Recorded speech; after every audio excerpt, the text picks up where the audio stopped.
can't stand standing behind podiums because I'm short. So I'm going to just stand over here. I hope all of you can see me. If not, there's plenty of seats over there. You can move around.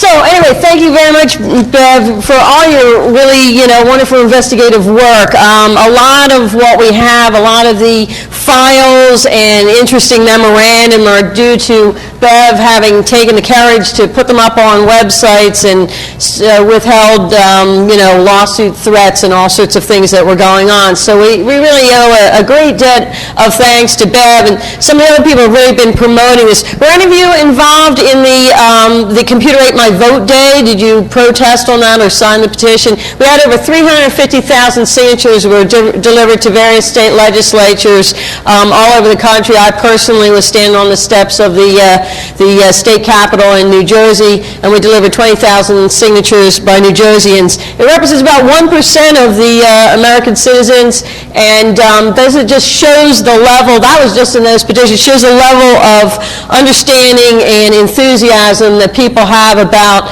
the problems that we're already seeing on an election-by-election basis with these new voting systems. So I want to talk about this. For those of you who don't know me, I've been involved with this for 15 years. In 1989, I lived in Bucks County, Pennsylvania, and they were thinking about getting these newfangled voting machines over there, and I really thought, I don't think this is a good idea, and went home, found a New Yorker article written by a guy by the name of Ronnie Duggar. By the way, he has a new article in this week's issue of The Nation. Check it out. It's online. You can check it out. Really great investigative journalism. So he's been tracking this stuff for decades, the type of stuff that was going on. Managed to convince the county commissioners in Bucks County not to buy the machines. They're still using their old lever machines, and they called me after 2000 to thank me for convincing them to stay with that old sort of passé technology that they're still using in New York also, by the way. So that type of thing, sort of on an individual basis, got me involved with looking at this. I am a computer scientist. Unlike Bev, I don't have any grandchildren that I know of, unless there's some cloning going on. But my background has been in computer science. I've been working in the industry for around 20 years, and a lot of my work has been in real-time microsystems and also in computer security. So this is a real offshoot of that type of work that I had been doing. So anyway, it was very easy for me, and again, being somewhat small in stature and looking somewhat nerdish, I can go into, not anymore because they all know who I am, but I used to be able to go into voting machine companies and, oh, what's that? Oh, open up the bag, show me the thing, and then point out all the microprocessors in the back of the machines. And by the way, why do you need 5 microprocessors inside of a voting machine? Who the heck knows? Anyway, this is the type of stuff that I was able to investigate. Now, unfortunately, I get thrown out of places because they know who I am, but that's all right. I still can make a very good representation of what's going on when now we sometimes get court orders to go into this. So what's actually happened has been a huge debate that has broken out in the industry as a result of all of this, and they're pitting now us, the computer scientists, community and engineers who have spoken out against this, and they're saying that we're un-American, we're unpatriotic for having pointed out these flaws in our election systems. And so, in a very expensive lobbying group, which by the way, Bev was able to observe the formation of, the vendors paid $50,000 a piece to join this. $200,000 a piece. Decide that. And then 5 days decide this. Okay, so these guys joined forces in this lobbying group. By the way, we all do this, pro bono, or just, off of our, own personal funds to do this. So I don't get any pay for doing this. But these guys had this huge lobbying group, which is a adjunct of the Information Technology Association of America. So now they come out with these statements, and here's some of the statements. These are just from the recent press, July 19th, just a few days ago. They said that a recent ITAA survey showed that 77% of registered voters are unconcerned about the security of e-voting systems. But what about the other 23% that are concerned about it? So then he says, and this I love, this is the latest in the way that this works, is that Miller said that critics who claim to be concerned about the security of e-voting systems are really using the issue to push a political agenda on behalf of the open source community. Okay, so obviously I am an open source enthusiast. Not really, actually, as it turns out, but they think that I am, and those of us who are doing this, but you don't write any code, so you're not advocating that. No, I don't think so. So then they go on to say the following: it's not about voting machines. It's not about voting machines at all. I've only studied this for 15 years and got a PhD in this because it wasn't about voting machines. It's a religious war about open source software versus proprietary software. Now, I founded a company. I have a consulting firm, Notable Software. You see a little logo down the bottom. And I'm into it for proprietary stuff. I mean, yeah, you can get patents and copyrights. If you want to have trade secrets, well, then that should be for Coca-Cola. But, for software, as far as I'm concerned, we have ways of protecting that can be proprietary, and you're welcome to be a capitalist, and you can sell your stuff. I really don't care. But basically what he's saying is that if you're a computer scientist and you think that open source software is the solution to everything, I've always thought that, by the way, not. And then you hate electronic voting machines. But if you're a person who believes that proprietary software and open source software can both be reliable, then you don't hate electronic voting machines. That's really nice of him to characterize it in that way. Now, if he'd come to any of my talks, and in fact, I know he was at one of my talks, because when they announced the ITAA, this little club opening up, they announced it at the NIST conference at the National Institute of Standards and Technologies in Maryland. So people were nodding, maybe you were even there. They announced it at the Maryland conference, and I was there, and I was giving a talk, and I show these types of slides. So if he comes to any of my talks, which he has been at, I don't know if he stays awake during them, he would have seen this slide where I have always said, and it is in my writing, that open source cannot provide sufficient verification and validation assurances. And in fact, Ken Thompson, the famous guru from AT&T, Bell Laboratories, said the famous statement in his paper, Reflections on Trusting Trust, which incidentally has been linked on my website for about 3 years. But that's okay. Obviously, I'm an open source fanatic. But he's what he said in 1984 and won an award. He said, you can't trust code that you do not totally create yourself, especially code from companies that employ people like me, like AT&T.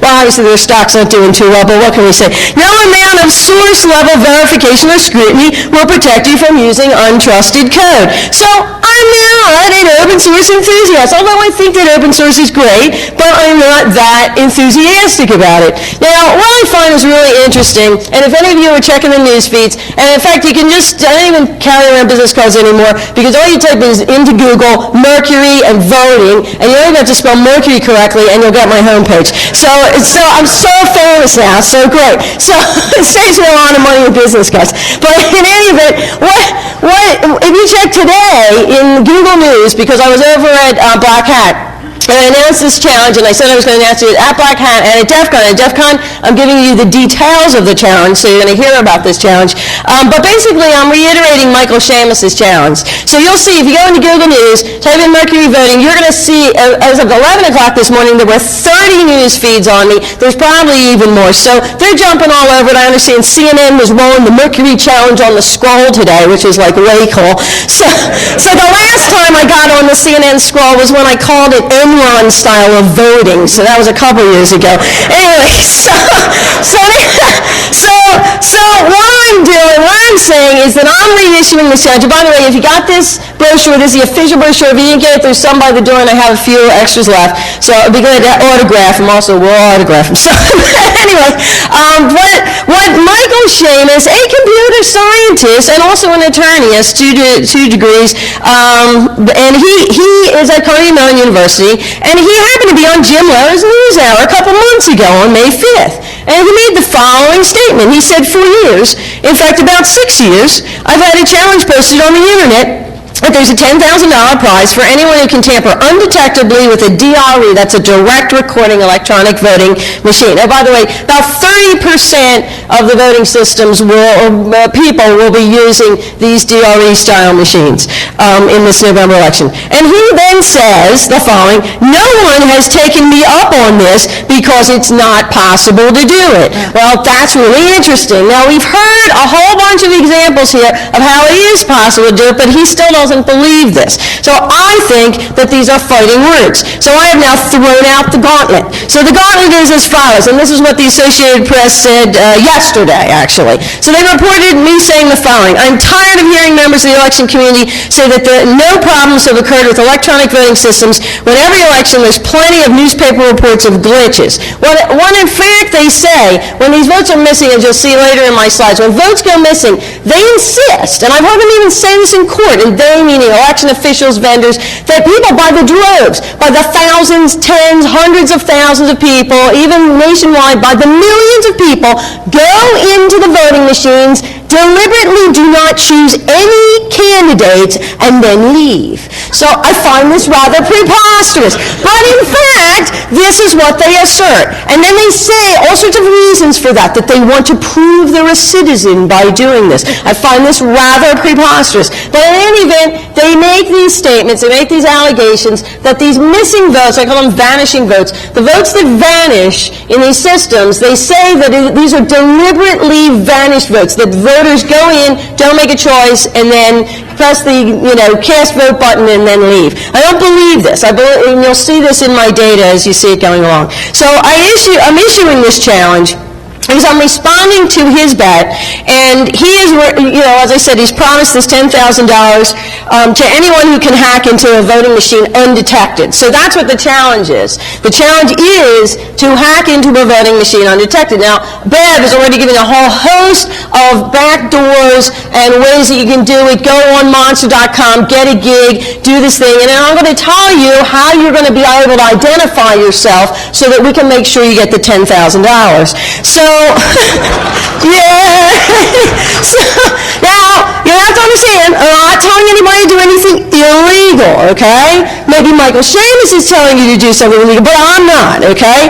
Now, I'm saying that his challenge was impossible because if you do it in the fashion where you take a machine and then you examine it, you insert this thing such as it's undetectable, we all know how to do that. Again, this was on that Reflections on Trusting Trust, put in the compiler, recompile the code, etc. Those of you who are hackers know what I'm talking about. But in any event, that sort of stuff that you can do, you'd have to be an insider to do that, okay? So, or you'd have to have access to the machine. Now, you could have access to the machine and actually do that. But what he's saying is that you're going to have to do this without having access to the machine. Well, it's not really possible, but that's not really his challenge. It's just undetectable. So the point is that since the industry imposes these restrictive trade secret agreements, you have to find some way of gaining access. Now, you have to do it legitimately, or there's this wireless stuff going on. We'll talk about that a little bit later, too. So there's a whole host of ways that you can do this to gain access to the stuff. I would prefer it if people do this before the election rather than during the election. And what I'd really like to see is people actually doing it with code that has been released, and I'll talk about that too.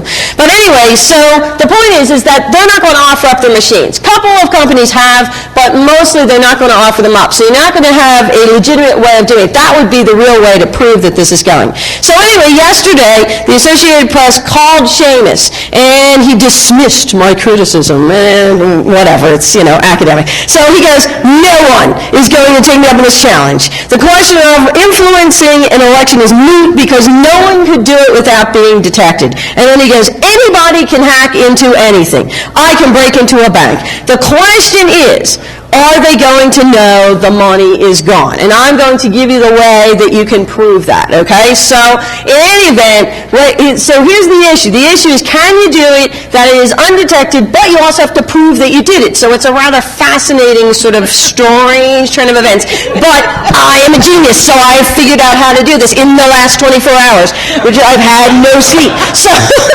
anyway, I found this really fascinating. Okay, so here's more reaction. There's a company called Vote Here that's also mentioned in my press release, and Jim Adler, and I know all these guys, we sit at the same meetings and yell at each other. Anyway, so Vote Here founder Jim Adler said his company published the code, because I mentioned his code in this stuff, to its patented election security software, hoping people would test it. Okay, so he's hoping that people would test it. In fact, that's why I mentioned him, because he said that he wanted people to test it. But then he says it's not about preventing fraud. This is about detecting fraud. Now, wait a second. Don't we want to prevent fraud in the election? No. Apparently he doesn't care. He just really wants us to detect it.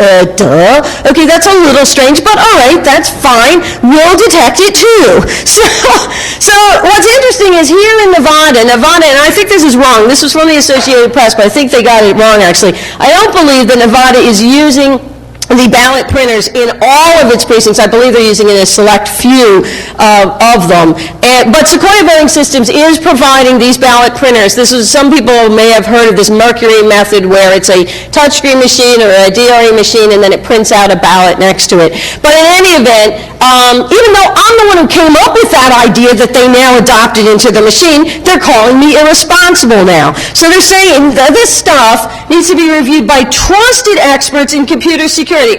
Excuse me, I have a PhD from the University of Pennsylvania in computer science. But no, I'm not a trusted expert in computer security. And not by technological vigilantes, maybe like the people in this room, some of whom probably also have PhDs in computer science, who want to exploit the technology. Said Alfie Charles, by the way, he's just a tech spokesman for the California-based Sequoia. In any event, what my challenge is I'm calling it the put up or shut up challenge. I am sick of these people making these statements, and so now I want them to put their money where their mouth is, and they know I'm doing this. I answered right in front of their faces at a conference in Rutgers back at the end of May. And so basically the challenge is that hopefully some of you are going to do this, and then if they don't give us the $10,000 or whoever does it, then we're going to let everybody know, and it's going to be broadcast all over all the same news agencies that just broadcast the challenge today. So there's a lot of people looking at this. Now, we need to define the rules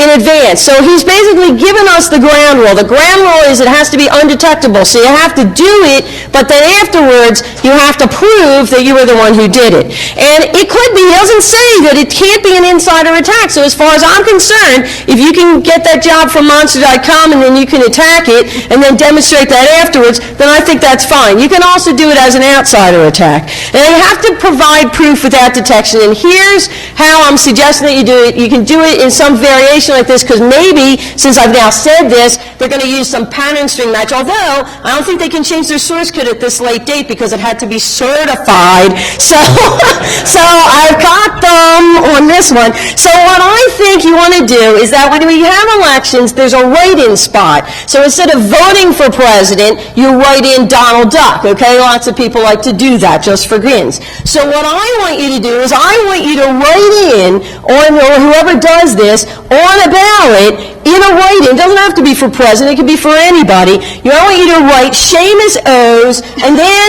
you're going to have some special characters that can't be typed from the keyboard, okay? Everybody knows ASCII and Unicode, and you can have the smiley face or some Chinese or whatever you want to appear, and then we'll have a way of tracing that back to you, so we'll have to work out that little detail. But as long as it's a special character that can't be typed from the keyboard, we know it didn't come from a voter. It had to come from inside the machine. So we'll say Seamus O's 10K, okay?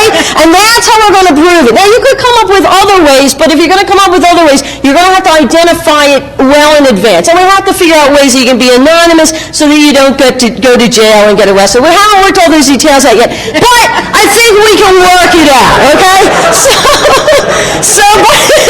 But in any event, maybe we'll have them deposit it into a Swiss bank account or something. So the point is that if Seamus doesn't cough up the 10K after this happens, then we're going to blast this all over the place. Now, no, then I am not saying that if you have this hack, and you prove that you have this hack, that this is going to prevent the vendors from doing the famous thing that Bev loves them doing, is that they say, oh, we fixed that. And then they release another version where they say they fixed it, but they didn't really fix it. So it doesn't prevent them from doing that. So don't think that you're going to be solving the problems of democratic elections by doing this. We're just going to give it to them. That's all we really want to do. We really want to get the puppy. So the idea is not that we're going to solve problems of democratic elections because they're just going to come out with another release. But hopefully we'll be able to pound them into the ground a couple of times, and that might help with that. Now the other thing is that if you're unsuccessful and you don't hack it, that doesn't mean that these things are secure. As we know, they're not secure.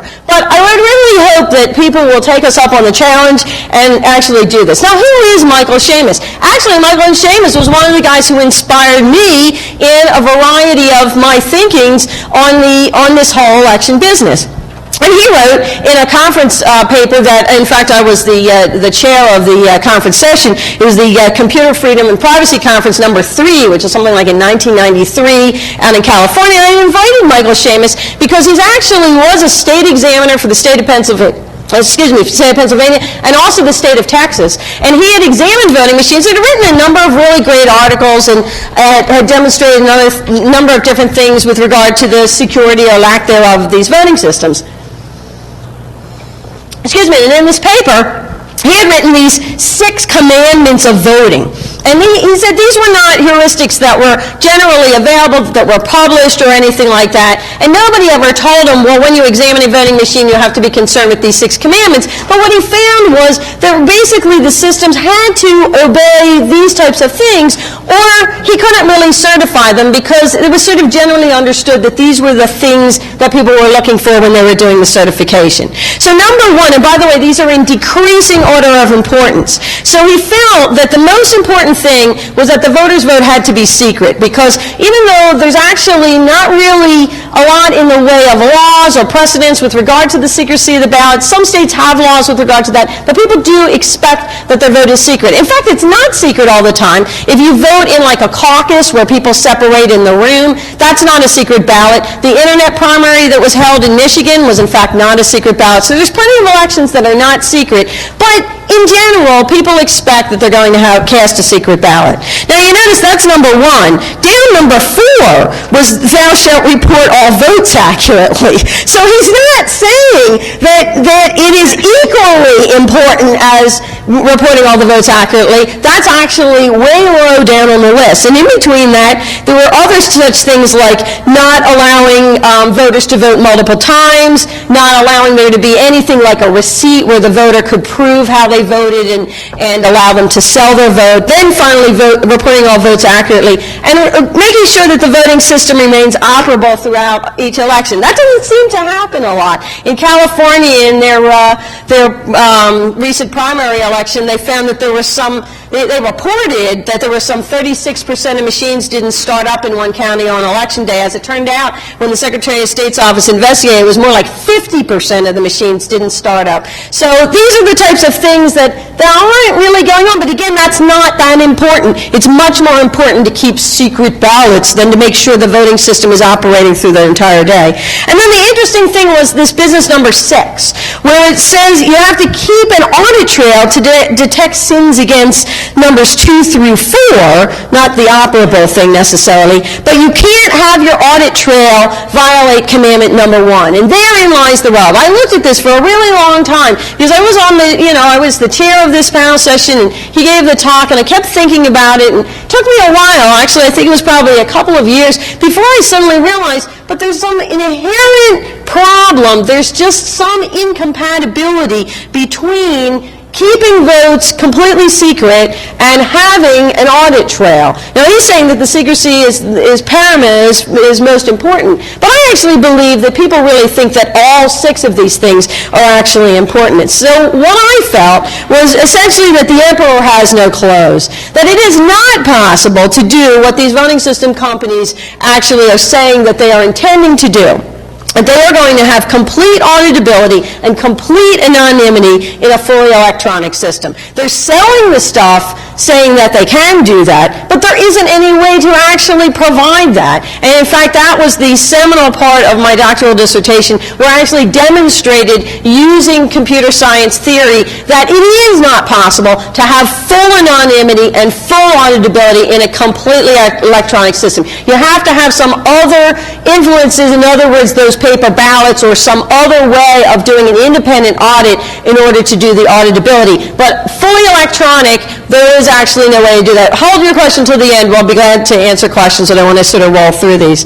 And in fact, what I also believe is that the voting system vendors, having had to deal with these people for about 15 years now, what I actually believe is that they know these systems are actually flawed, that they know that sometimes they have negative votes or sometimes they have more votes than there are voters, and they know that sometimes the votes sort of go up and down and that these votes just tend to vanish, and that if we did have an external audit trail that we could compare against the electronic vote tally, that it would show how flawed these systems actually are. And so I believe there was a deliberate act. I didn't believe that until this year, actually, but now, having dealt with as many people as I have, I believe there is a deliberate act on the part of the vendors, the major vendors, not really necessarily the smaller vendors, because some of them are doing audit trails correctly, but on the part of the major vendors and on the part of some members of the election community to make sure there is no independent way to audit these systems, because I think then it would be revealed how flawed these systems actually are. I haven't been able to prove this,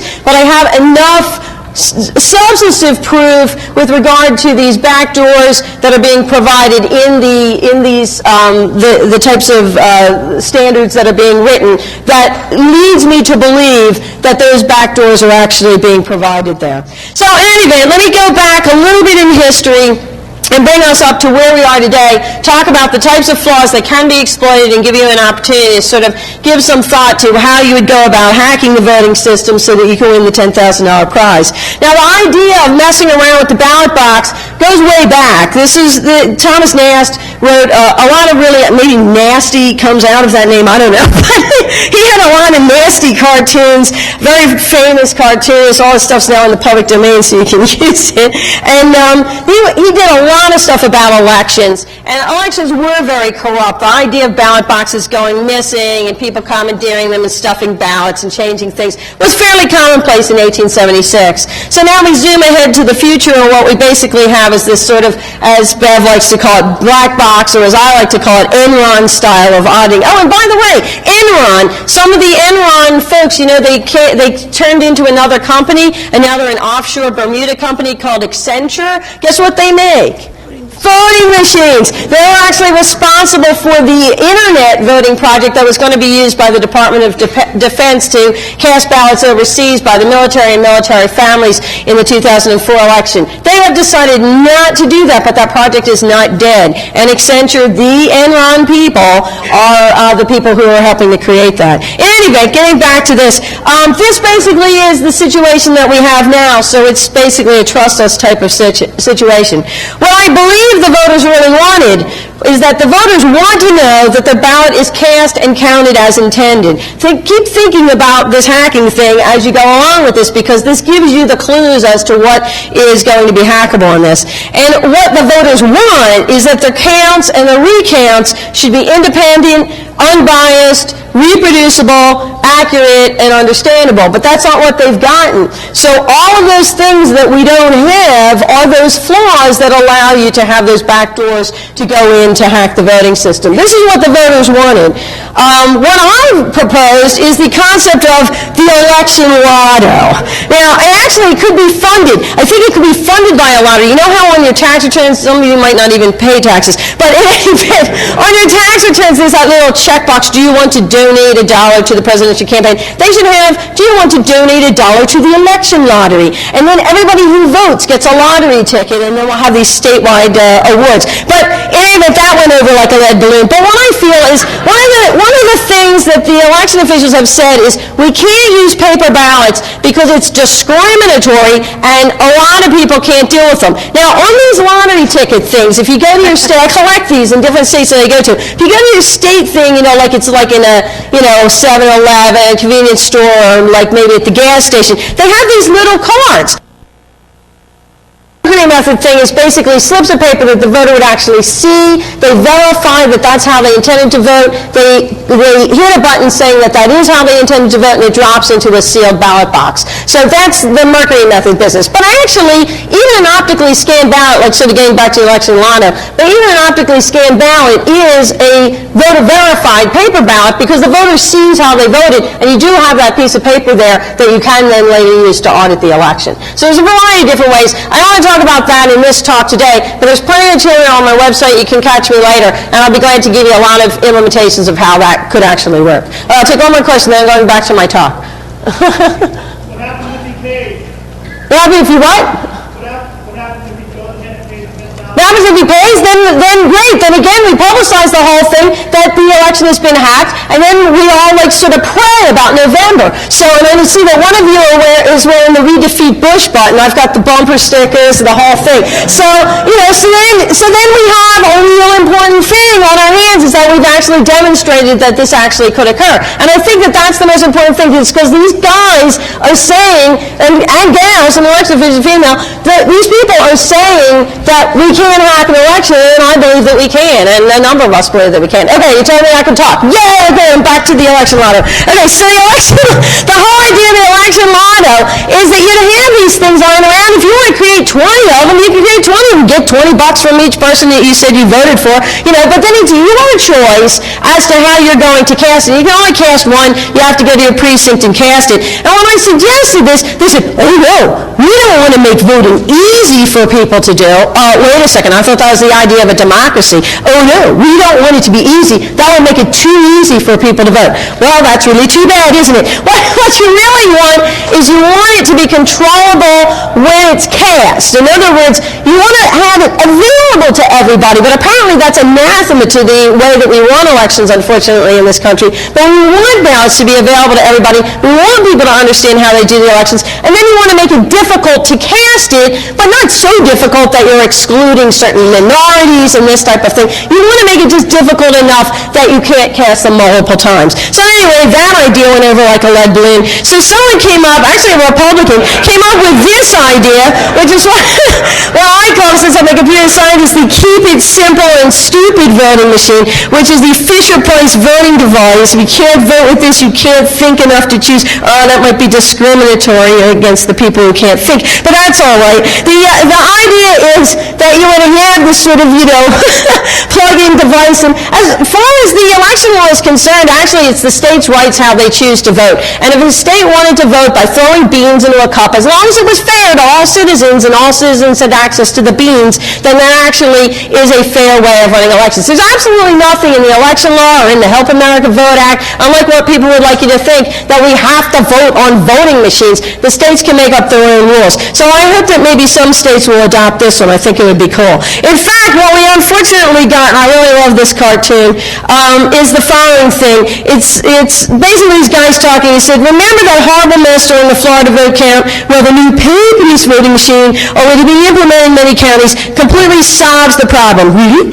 Absolutely. There's no awful charge or paper ballots to deal with, just a computer record. So there's absolutely no way to do a recount if the election's closed. And better yet, the software is a trade secret, so no one can check that the votes are recorded correctly. But that doesn't even begin to address the real problem. No more records, no more recounts, problem solved. Now you think that this sounds rather blatant. It is a cartoon after all, but in fact there is a company called NADAP PowerVote, and they're a Dutch company. I've mentioned them in my press release, that right on their website they said no more messy recounts. The computer will always print out the same thing multiple times. So they're being blatant about this. So then we get to this point about recounts. Okay, now again, keep thinking, it's sort of like the magic trick, keep thinking I have seen Penn and Teller a lot of times. They're from my own town, Philadelphia, and so I like to think about the way they do the magic where they say, keep thinking about this. So they're like this. So keep thinking about this as we're talking about this. Recounts, the fact that we don't really have recounts gives you, again, another back door to be able to work your tricks. Okay? Fully electronic systems do not provide any way for the voter to independently verify that the ballot cast corresponds to the data that was recorded and transmitted. So again, 30% of voters are probably going to be voting on these types of systems this November. So this is basically what we're dealing with, no independent recount. Election officials are given no way to conduct an independent recount since the audit trails that are provided lack any sort of checks and balances. They're just provided by the manufacturer using the software that's in the machine. Recounts are, as one of the congressmen in South Florida likes to mention, he calls it reprints. And he says that they're not really a recount, it's just a reprint. When you get a recount from these machines, they just push a button and it basically computer generates another image there. And then in the computer industry, we know this as GIGO, garbage in, garbage out. So if the garbage data from your vote data was collected improperly or somehow smushed up as we went along, then it's going to be garbage on the way out. And then the vendors also claim that their machines are fail-safe. They're not fail-safe. We have had them malfunction in actual use during elections, and the votes have vanished, and when they vanish, there's no way to recover the data. So again, these are all sorts of ways that you could hack the election. So you've got a whole host of ways. You don't have to necessarily do the thing that has this, fake thing. But if you manage to do any of these things, you're going to have to prove that you actually did this. But I would say if you do it, then you also want to leave that little message in one of the ballots. So in any event, here's some of the vulnerabilities. As I said, the vulnerabilities are really based on this inherent inequity between the full audit trail and the anonymity. And so basically what we have is inherent in the nature of all computers, including those used for ballot preparation and vote tallying, are aspects that can be intentionally or accidentally used to subvert the systems. The infamous denial of service attack. The election occurs over a short time frame, and it has to be running during that time frame. That's the high intensity period. So if you create a denial of service attack, such as happened with these batteries, in some counties in California where the batteries, for some reason, weren't charged up, and so people couldn't vote for 4 hours, and they were denied access to the voting. They were told to come back later, but some of them couldn't do that. So it is a high-risk target. So if you can create a denial of service attack and then demonstrate that you did a denial of service attack, as far as I'm concerned, you should also win the $10,000. But in any event, you're going to have to figure out how to do this and then also be identified as having done it. As I said, the traditional forms of auditing is prevented or precluded by the anonymity requirement, and the earlier forms, like when you saw that ballot box being kicked around, in order to do that, you had to do it the old-fashioned way. There was types of voting called chain voting, where you would have a blank ballot and you'd fill it out and then you'd hand it off to the next guy and the next guy. And so there was ways of paying for votes, but it involved hundreds of people colluding in order to do this. The way that we're dealing with the voting systems now is that if you have access, if you can manage to get access, then you can influence all of it all simultaneously. So it provides you with an opportunity to affect it on a broad scale. If you're working for the vendor themselves and you're manufacturing that software that's going into the voting systems, then you have the opportunity not even just to affect it on your state level or on your county level, but you can affect it nationally. So it's a huge availability to the potential of corruption, and as we know, it's nearly impossible to prevent or to detect it. So I call it the perfect crime. It occurs invisibly. You can actually, as you said earlier, you can write self-modifying code that actually would self-destruct after it executed. The weapon is the part of the regular tool set, so we don't have to worry about, your weapons are compilers and code and all that sort of stuff, so we don't have to worry about the smoking gun left lying around. Oh, he had a Microsoft C compiler. Well, a lot of people have that. So it's, they're not really going to be able to accuse you of that. Potential suspects are allowed to tamper with the crime scene before the evidence is collected. And you'll see on a subsequent slide the business about the election officials. The election officials have access to all of this stuff. So if they want to, they can cover up the crime. Critical evidence is going to be prevented from disclosure. My assumption is that if you do you wind up having one of those statements written in the gobbledygook language in the write-in vote, they're going to try to cover that up as best as possible. So you got to make sure that that gets disclosed. But we'll try to make sure that it happens for you too if you tip us off. The problem is that a lot of the evidence is hearsay. It's not from the original source. The prosecutors are false in the line. In other words, the people who are actually, like myself, people who are concerned about this get criticized, and the incorrect suspects are being charged. People often are criticizing a local election official who unfortunately bought this stuff because the vendors told them it was safe and the state certified it, it was federally certified. There's a lawsuit going on right now in South Florida with Miriam Oliphant of Broward County, and she's being accused of having spent too much money to run the elections. Unfortunately, what she wasn't told was she was going to have to spend that much money to run the elections because the machines were so fouled up. So that, in my opinion, is the perfect crime. So in the perfect crime, remember, there's motive and there's opportunity. So we have motive and we have opportunity by the election administrators. People who are in power in the election system, politicians, are the people who are running the elections. And as we know, power corrupts. Well, maybe not to everybody, but for a lot of people it does. And so the point is that they got elected in a partisan way using the election system. And this is why you don't see people up on Capitol Hill very much, except for Rush Holt and a few other Congress people who are really concerned about this. And by the way, Rush Holt is also a geek because he's a degreed physicist. But in any event, the types of people who are speaking out about this are few and far between, because most of the people know that they got elected from some weirdly corrupt voting system, and so they don't really want to rock the apple cart, or they might not be in office too much longer. And it is true. So the vested interest is in remaining in control or passing control to like-minded individuals. That's the idea. And we know this from studying political science, that this has basically been the way that the United States and other so-called democratic governments have been perpetuating themselves.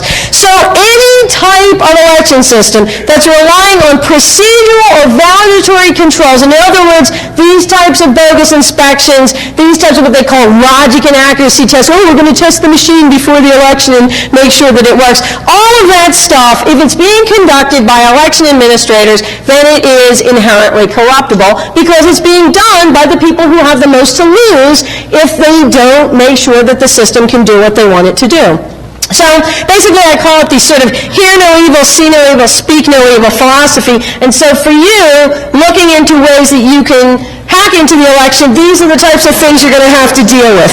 So first you should look for the smell test, okay? If it stinks, there's probably some problem there. Voting system standards contain the standards. These are the standards. And by the way, these standards are huge. They're like 200-300 pages, boring, long sort of stuff. So make sure you have a lot of like intoxicating beverages when you're reading these things. Okay, and I read these things. So you just imagine what it must be like. But in any event, so the voting system standards contain these loophole. And by the way, I am a part of the Institute of Electronics Engineers, the IEEE Voting System Standards Working Group. And we are working with the vendors on creating these things. And every time we get to something that could potentially lock up one of these backdoors or loopholes, they start having a fight with us. Like we've had for months fights over should wireless be used in a voting machine. And I can't get them to agree that that is not a good idea. They keep saying, oh, wireless is secure. So I go, okay, well tell me which sort of wireless you're going to use, or at least specify what secure wireless technology you're going to use in the voting machine. Oh no, that would be implementation specific. We can't put any implementation specific things in the standard. We should just say that it has to be a secure wireless technology. Okay, so any of you know a secure wireless technology? I don't think so.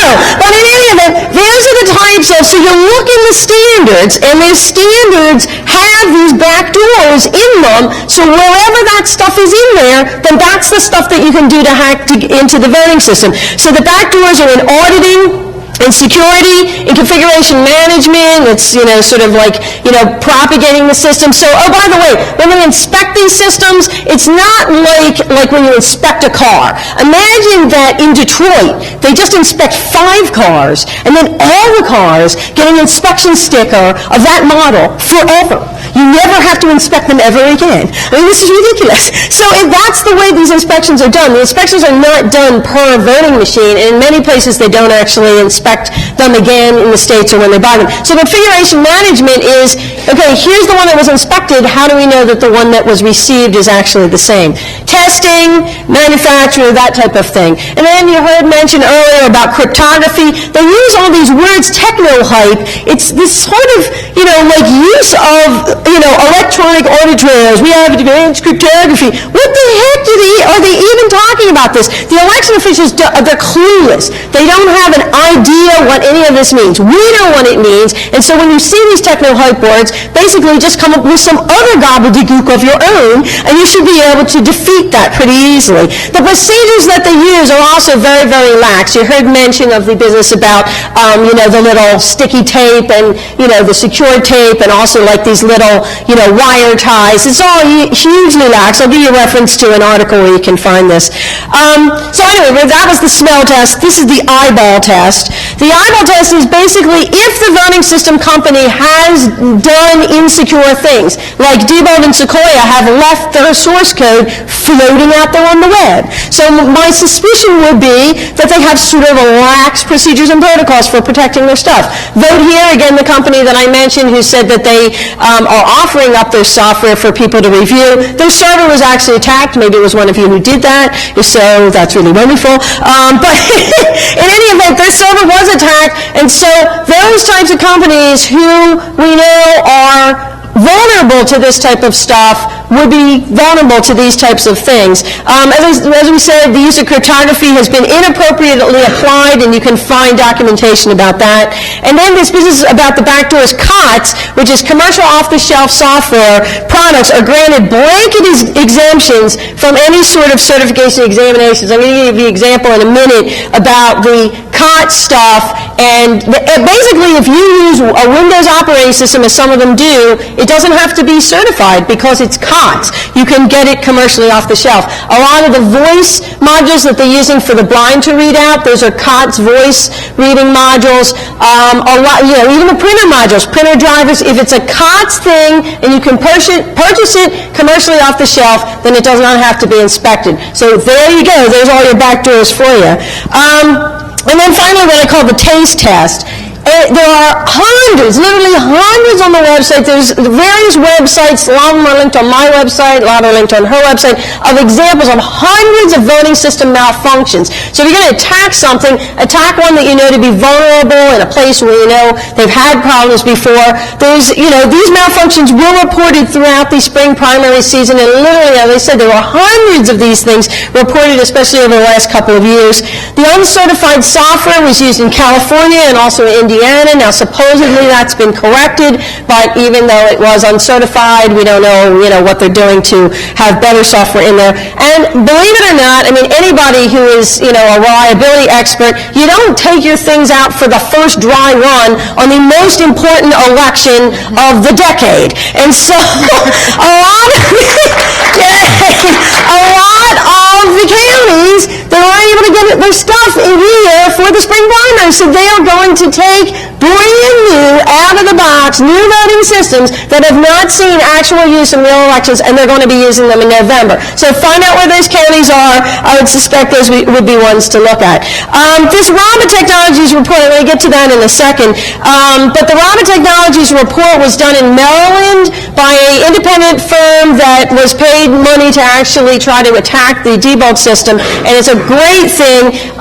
It's a great report because it gives you sort of the blueprint of how to attack the Diebold system, but yet the recommendation, and I had a lengthy email exchange with Wertheimer, the lead guy who was investigating this. I said, so you came up with all these flaws, and then your recommendation was to put tamper-proof tape upon the ports? I mean, come on, this is ridiculous. So their recommendations were not really very secure, and so you can go right into the RABA report, and it'll tell you how to go through the USB port and, just use one of those, thumb drives to add additional votes or to add additional software right at the polling place there. So all that sort of stuff, it's all available, the information's all out there. So anyway, I'll refer you to that as well.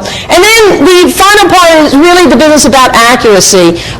We know that every vote doesn't count, and these lost votes that are floating around is in the range of about 3 to 5% at every single election. And these exceed the manufacturer's stated error rates. They're only supposed to, according to the standards, lose like 1 vote in every 54,000, which is still a considerable number of votes, but it's much lower than 3 to 5%. And our data has really shown that what they call this residual or lost vote rate is much higher than anybody really has recognized. And it's across all types of machines, as I'll show you in a second. When they do the testing, they do it on pristine data sets, so they use perfect cards or perfectly marked optically scanned ballots. Or when they're doing the touch screens, do you think they touch the screen to cast the test votes? No, they use a little cartridge, and they test it through the cartridge. So this doesn't test anything. So this business about accuracy, I'm not going to get into the business about residual vote rate, but this is the type of accuracy we were getting in the California recall election. And you can see, yeah, it looks like the touch screens are better than the punch cards,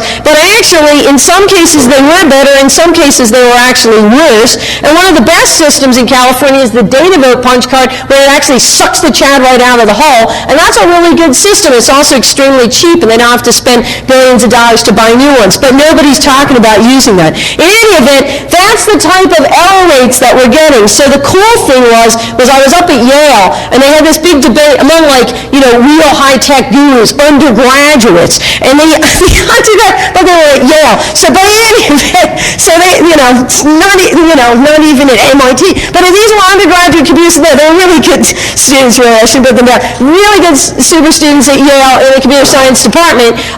But the point is that they actually theoretically demonstrated that if you only change 1 vote per precinct, they did this sort of a mathematical analysis, 1 vote per precinct, and you can imagine either 1 machine per precinct or maybe 2 machines per precinct. So they ran it out with a number of different numbers. But 1 vote per machine, you could think of it that way. If you just change 1 vote per precinct in a close election nationwide, you can actually shift the electoral college votes, because remember, we don't vote for the president, we vote for the electoral college. You can actually shift the electoral college, like has happened in Florida, from one candidate to another. So that's all you would really have to do to demonstrate that. So in order to hack the election 2004, you don't have to hack too much. And it's going to be in the error rate, and it would be undetectable. It'll be in the level of the noise. It will be undetectable. So basically what I'm saying is his challenge, Seamus's challenge, is doable. All you have to do is make sure that 1 vote per machine is swapped from one candidate to another. If we have a close election, it will change the outcome of the election. So very good results there with the Yale people. That's my email address, and you have this flyer, and I have Bev's sites linked to mine, and if you go on my site, the evote.html, you can just go to notablesoftware.com and then click on the electronic voting button. That gives you all the information about, voting, that sort of stuff. Let me just show you where this business about the RABA Technologies report, and then we're both going to take questions. This RABA Technologies report, very easy to find. Oops, I just closed it. Crap. All right, sorry about that. This RABA Technologies report is available on the web, and it's got page after page. It's only 23 pages. Here it is. The D-Bar AccuVote TS voting system. Let me go down here. So it actually shows you exactly how you can influence with the key cards, just sliding down here, shows you exactly what you can do. I just wanted to read this really great paragraph. So here's the sticky tape. This is a recommendation. Secure access with this little piece of sticky tape. I like that. That's really good. We could probably buy them on the internet. Here's the GEM server, and Bev has spent a lot of time with the GEM server. I love this one. This is really great. Okay, the team demonstrated the following. And by the way, they didn't take months or even like years to demonstrate. Some of these things that they demonstrated were demonstrated in like as little as 5 minutes. And in addition to all of the passwords being the 1111, they also found that the physical keys, there were like 16,000 machines and each had 2 or 3 keys. All the keys were identical.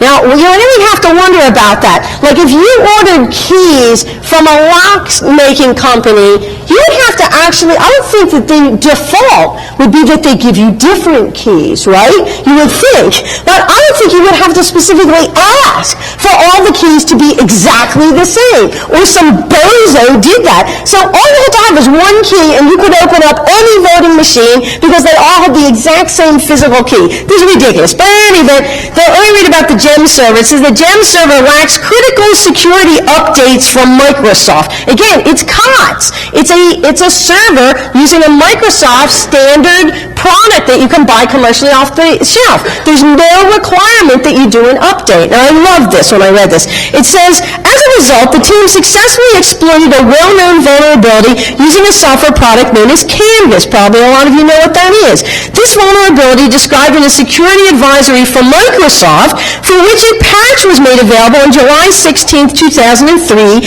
allows a remote attacker to get complete control of the machine. Since this is the same weakness that the August 11, 2003 Blaster worm exploited, it means that if the GEM server was exposed to an environment where Blaster was propagating, it might have been infected. Now, it's not the Blaster so much that was bad. It's after it gets infected by Blaster, there's, as you probably all know, there's a thing that rides on top of a Blaster-infected thing that now exploits the Blaster hull that's been blasted into it. So by successfully directing Canvas at the GEM's modem, I think it was modem interface, the team was able to remotely, it was the modem, be able to remotely upload, download, and execute files with full system administrator privileges. All that was required was a valid phone number for the GEM server. So this is the type of, thank you very much, this is the type of thing that's actually going on inside of these systems, and nobody's doing anything to control or protect this type of stuff. So it's a great thing. You can search for, it's the RABA report, just search for RABA Technologies, Wertheimer, you'll find it. I might even have it linked to my website, but it's very easily accessible. And this is the type of thing that's out there. So we're not talking about something that is impossible to do. It's very, very possible to hack these systems, and I'm encouraging people to at least do some sorts of demonstrations if you can, even do them at your county.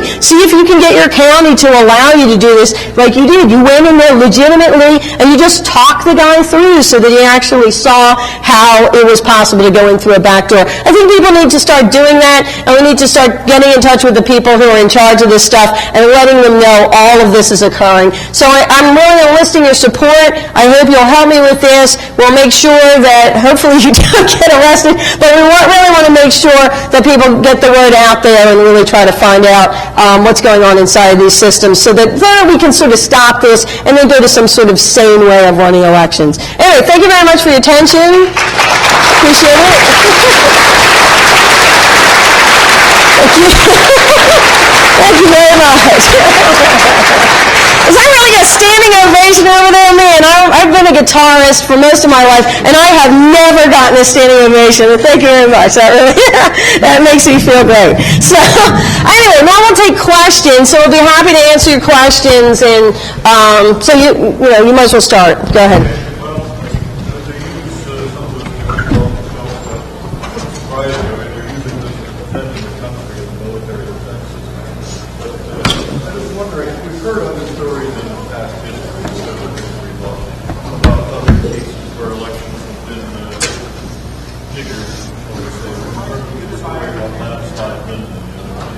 Right, Lyndon Johnson, yeah.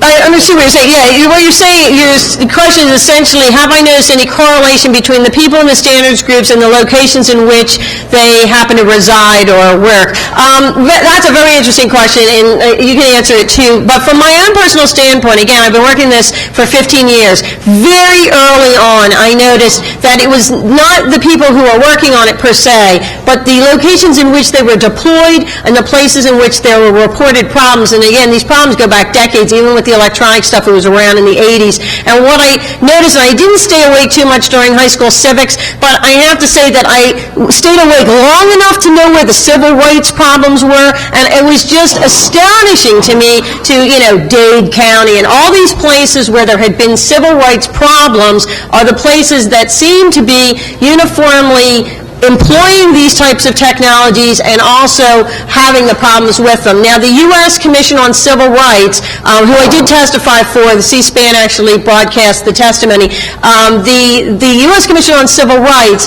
is very concerned about this, and they have issued numerous reports. I should tell you that whenever they talk about voting in their hearings, in the U.S. Commission on Civil Rights hearings, the Republicans get up and walk out. They don't want to talk about it. But they do hold the hearings anyway, even with them out of the room, and in their hearings and in their booklets, they have various studies that they have done, some fairly huge and extensive studies.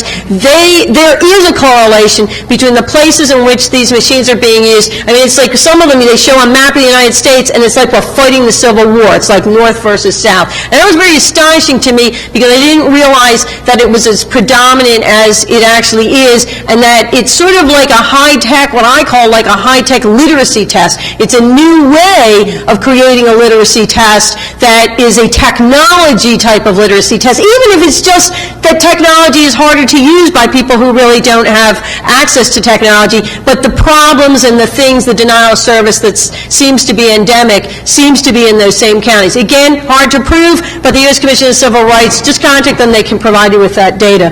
You answered it. Good. Okay, cool. Plus, I don't know if my mic works. Oh, yeah, it's working very well. It's working very well. You recognize people. Oh, no. Oh, okay, white shirt, black shirt, okay. White and then black. Earlier this year in Santa Clara County, California, a group demonstrated a voting system, I think using your idea of having a paper printout. Yes. And still boxed. I don't know if they ever got it any further to get it certified for properly elections. Where do you get anything about it? It was probably the Avante system, and they actually, they are certified. It wasn't in Santa Clara? Or it might have been open voting.